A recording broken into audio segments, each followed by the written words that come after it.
મારો જન્મ 19 નવેમ્બર 1828ના રોજ ભારતની વારસણીમાં થયો હતો. મારું બાળપણનું નામ મણિકર્ણિકા હતું, પરંતુ બધા મને પ્રેમથી મન્નુ કહેતા હતા. મારા લગ્ન ઝાંસીના રાજા ગંગાધર સાથે થયા હતા. મને નાનપણથી જ તલવારબાજી અને ઘોડેસવારનો ખૂબ શોખ હતો, તેથી મેં તાલીમ પણ લીધી હતી. મારે એક પુત્ર હતો, પરંતુ તે 3 મહિના બાદ મરણ પામ્યો અને મેં અને મારા પતિએ કુટુંબના સંબંધી આનંદરાવને વિધિપૂર્વક દત્તક લઈને તેનું નામ અમે દામોદર રાવ રાખ્યું હતું. પરંતુ 20 નવેમ્બર 1853ના રોજ મારા પતિ ગંગાધરનું અવસાન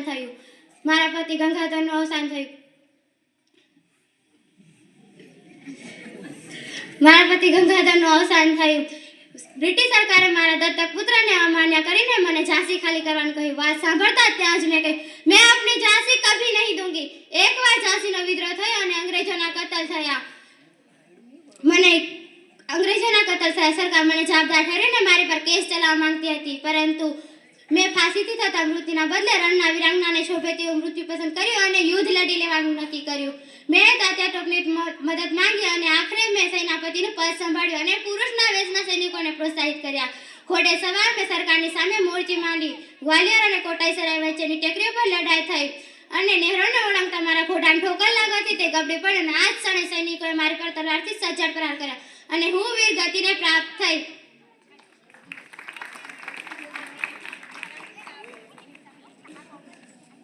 નમસ્કાર, હું છું પ્રતિભા પાટીલ. હું ભારતમાં 13મા સૌપ્રથમ મહિલા રાષ્ટ્રપ્રમુખ છું.